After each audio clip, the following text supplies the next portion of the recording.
2월 3일 목요일 새벽 기도회 시작하겠습니다. 오늘 하나님의 말씀은 요한복음 10장 1절에서 21절입니다. 신약 성경 162면입니다. 우리는 10장 1절에서 21절 중에서 11절에서 15절까지의 말씀을 읽도록 하겠습니다. 11절에서 15절입니다. 나는 선한 목자라. 선한 목자는 양들을 위하여 목숨을 버리거니와 삭구는 목자가 아니요 양도 제 양이 아니라. 이리가 오는 것을 보면 양을 버리고 달아나나니 이리가 양을 물어가고 또 해치느니라. 달아나는 것은 그가 삭군인 까닭에 양을 돌보지 아니함이나 나는 선한 목자라. 나는 내 양을 알고 양도 나를 아는 것이 아버지께서 나를 아시고 내가 아버지를 아는 것 같으니 나는 양을 위하여 목숨을 버리노라. 성경에서 목자와 양의 비유는 왕과 그 백성에 대한 언급으로 아주 빈번하게 사용되어 왔습니다. 성경에서 이상적인 왕이 목자로 비유되는 그 시작, 그 모델은 아마 하나님의 마음에 합한 왕이었던 목동 다윗이었을 것입니다. 목자와 양 사이에 오가는 친밀한 접촉과 신뢰는 그 시대 사람들이 왕권을 설명할 때 아주 선호하던 방식이라고 생각할 수 있는 것이죠. 오늘 본문에서 예수님은 자신이 이스라엘의 참 왕이시라는 것을 말씀하시며 이 목자 비유로 말씀하고 계십니다. 오늘 말씀을 함께 나누면서 우리의 참 목자, 우리의 선한 목자이신 주님이 주시는 은혜를 우리가 발견할 수 있기를 소망합니다. 1절에서부터 주님은 이 목양에 관한 두 가지 비유로 사람들을 가르치십니다. 하나는 문에 대한 비유입니다. 문을 통하지 않고 다른 데로 넘어 양 우리에 들어가는 자는 도둑 혹은 강도이니 문으로 들어가는 자는 목자라고 말합니다. 문지기가 목자를 위해 문을 열면 양은 목자의 음성을 듣고 또 목자는 양들의 이름을 불러 그 양들을 밖으로 인도합니다. 근동 지역에 목축을 많이 하는 곳에 가보면 목자가 양의 특성에 따라서 그 양들의 이름을 일일이 붙여주는 경우가 있다라고 합니다. 그러면서 이름을 불러서 그 양들을 다가오도록 훈련을 시키는 것인데요. 그렇게 훈련된 양은 다른 사람의 음성에는 전혀 반응을 하지 않는다라고 합니다. 또한 목자는 거의 매일 매 시간을 양들과 어울려 지냅니다. 그는 양의 개별적인 특징과 무늬 그리고 취향까지 아주 잘 알고 있습니다. 또 역으로 양들도 이 목자를 잘 아는 것이죠. 양들은 목자의 음성을 압니다. 양들은 소중한 음성, 자기들이 신뢰하는 그 음성에만 귀를 기울이는 것이죠. 목자의 음성만 잘 들으면 양떼의 질서를 유지하는 양치기 개도 필요 없게 됩니다. 목자는 그들을 부르면서 앞서 걸어가고 또 양들은 그러한 목자를 따르는 것이죠. 이것은 당시 이 목양의 상황을 아주 잘 반영한 우리 주님의 비유였지만 사람들은 이러한 비유를 이해하지 못했습니다. 이에 7절부터 예수님은 비유의 내용을 풀어서 설명하기 시작하십니다. 먼저 1절과 2절에 말씀하신 문에 대해서 우리 주님이 설명하시는데요. 문은 강도와 목자를 구분하는 기준이 되는 것입니다. 문을 통해 우리에 들어가는 자만 참 목자입니다. 그리고 그렇지 않으면 강도라는 것이죠. 예수님은 자신이 그 문이다라고 말씀하십니다. 그리고 자신보다 먼저 온 자, 곧 자신을 통하여서 양에게 가지 않는 자는 강도다라고 말씀하십니다. 이때에 예수님보다 먼저 온 자들은 누구를 말하는 것일까요? 세례 요한을 포함한 이 구약의 예언자들을 말하는 것이 아니라 양을 약탈하고 착취하려는 자들을 말하는 것입니다. 세례 요한과 구약의 예언자들은 이 메시아이신 예수를 증거했다라는 점에서 오히려 3절에 나오는 문지기의 역할로 생각할 수도 있을 것입니다. 정확히 이 문을 통하지 않고 들어온 사람들은 예수님과 상관없이 예수님을 통하지 않고 양에게 접근하는 자들을 말합니다. 예수님을 죽이고자 했던 종교 지도자들도 여기에 해당할 것입니다. 그렇다면 왜 문을 통해야 하는 것일까요? 왜입니까? 그래야만 강도로부터 보호받을 수 있기 때문입니다.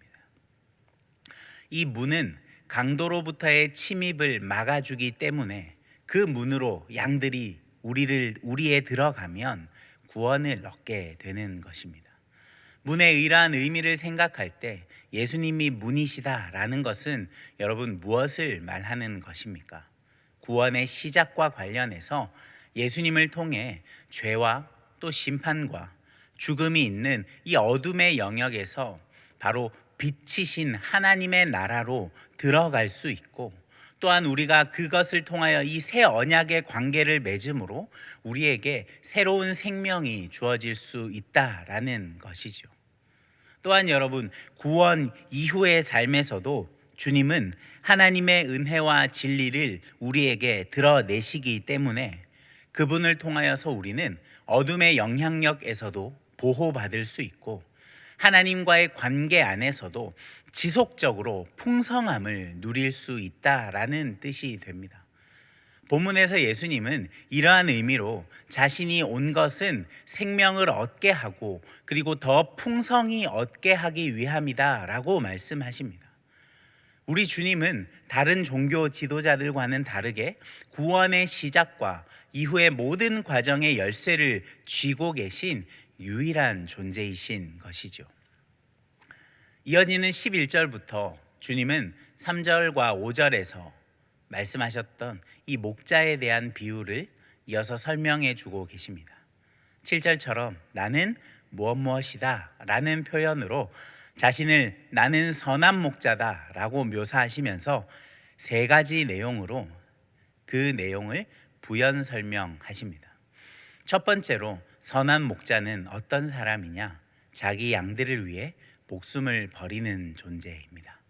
삭군, 즉 품삯을 받고 임시로 고용된 일꾼들은 양들이 자신의 것이 아니기 때문에 이 양들을 사랑하지 않으며, 또한 이리가 오면 자신은 도망가서 양들을 죽게 하겠지만 선한 목자는 자기 양들을 위해서 목숨을 버리기까지 사랑하는 것이죠.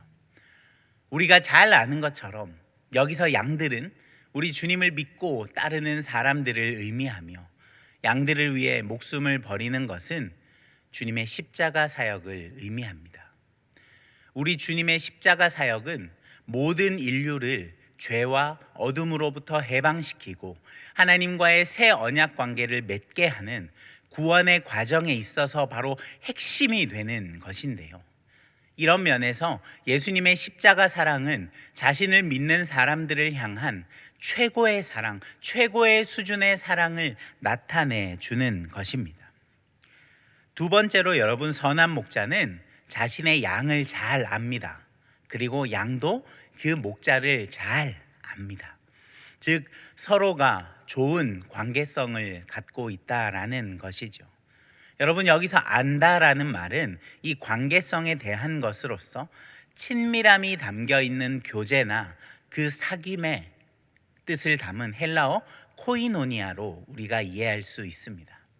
즉 여러분, 주님은 자신을 믿는 사람들과 깊은 사귐이 있을 뿐만 아니라 또 당신을 믿는 사람들로 하여금 하나님과의 깊은 사귐도 누리게 해 주시는 분이시다라는 것이죠. 여러분, 이러한 사귐은 현재 예수를 믿고 따르는 자들에게만 국한되는 것이 아닙니다. 16절에서 보면 우리에 들지 않는 다른 양들도 이끌어 한 무리가 되어 한 목자에게 있게 한다라고 말씀하셨는데요.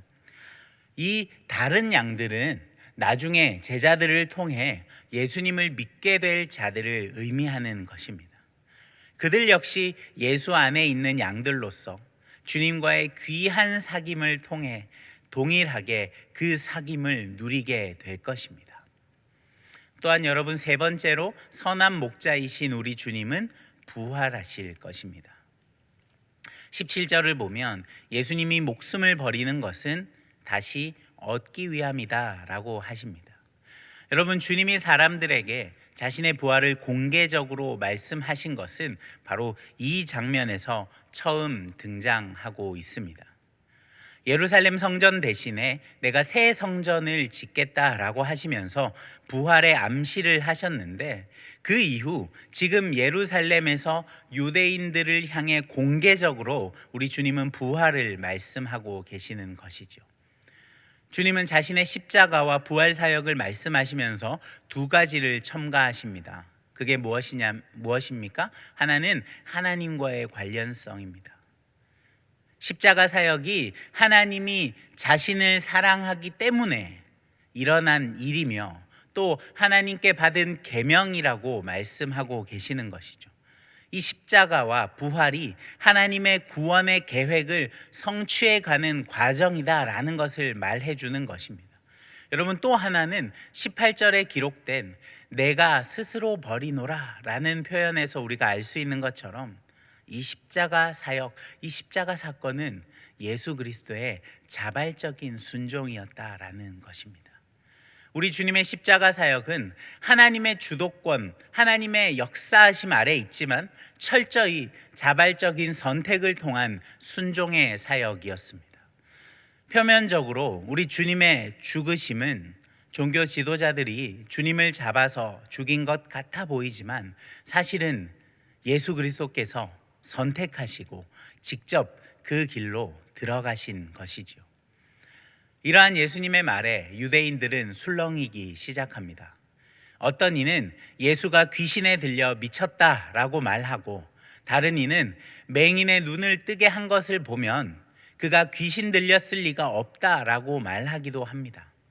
예수님을 반대하는 자들은 그저 자신들이 기대하고 기다렸던 그런 메시아의 모습에 비추어서 예수님이 자신들이 원하는 바를 보여주지 않았기 때문에 저 사람이 귀신 들린 사람 가짜다라고 그런 판단을 하고 있는 것이죠. 여러분, 오늘 주님은 이 본문을 통하여서 선한 목자에 대한 가르침을 우리에게 주고 계십니다. 여러분, 예수님은 어떤 분이십니까? 그분은 선한 목자로서 양떼들을 위해 자기 목숨을 내어놓으시는 분이십니다.